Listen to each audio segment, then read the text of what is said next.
नमस्कार सगळ्यांना. तर हा व्हिडिओ अशासाठी बनवलेला आहे, की अ, सोशल मीडियावरती नाही का आपण कंटेंट क्रिएटर बनणं थोडंसं आता इतकी हे वाढली आहे म्हणजे कॉम्पिटिशन इतकी वाढली आहे. पहिल्यासारखं म्हणजे 4, 5, 6 वर्षापूर्वी जितके अजिबात जास्त कॉम्पिटिशन नव्हती. पण आता इतकी कॉम्पिटिशन वाढलेली आहे. तरीसुद्धा आपल्याला अजिबात मागं हटायचं नाहीये. अ, ज्यांना कोणाला कंटेंट क्रिएशन करायचं आहे, कंटेंट क्रिएटर बनायचंय, तर त्यांच्यासाठी मी थोडंसं स्वतःचं मी काहीतरी एक्सपिरियन्स सांगणार आहे आता. तर तुम्ही नक्की व्हिडिओ बघा एंडपर्यंत. तर माझी जर्नी मी खूप दिवसांपासून स्टार्ट केलेली होती. जसं की बऱ्याच जणांना असं वाटतं, की आज सुरू केलं, की एका महिनाभरात लोकं ऐकतात दुसऱ्याचं, की नाही का लगेचच आमचा चॅनल मॉनिटाईज झाला वगैरे.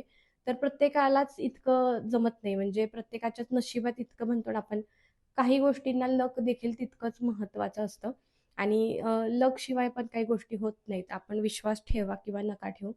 पण जर एखाद्याचा लक असेल, तर त्याचा 5 दिवसात, 7 दिवसात देखील चॅनल मॉनिटाईज होऊ शकतो. पण मी खूप मेहनत घेतली आहे. खूप स्ट्राँग राहायला लागतं. खूप मोटिव्हेशननी काम करावं लागतं. कुठेतरी हरल्यासारखं होतं, पण अजिबात हरायचं नाहीये आणि आपली जर्नी, आपलं कष्ट, आपण स्ट्राँग राहायचं आणि आपलं जे डेडिकेशन आहे, आपली कन्सिस्टन्सी आहे, ती नेहमी चालू ठेवायची. कधीच आपण हरायचं नाहीये आणि जर तुम्ही असं केलं, तर सक्सेस तुमच्या हातात आहे. आणि शेवटी आता हेच सांगते, की माझे YouTubeला आता खूप जास्त मेहनतीनंतर 1-2 वर्ष मी माझ्या YouTubeवरती घालवल्यानंतर आता माझ्या YouTubeला 1,00,000 सबस्क्रायबर कंप्लीट झालेले आहेत आणि सगळ्यांना माझ्याकडून खूप जास्त थँक मनापासून धन्यवाद.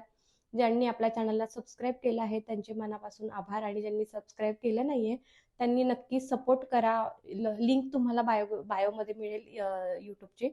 तर जाऊन नक्की सबस्क्राईब करा आणि आपल्या इथे Instagramला देखील फॉलो करा आणि इथे देखील तुमचं भरपूर प्रेम दाखवा, सपोर्ट दाखवा.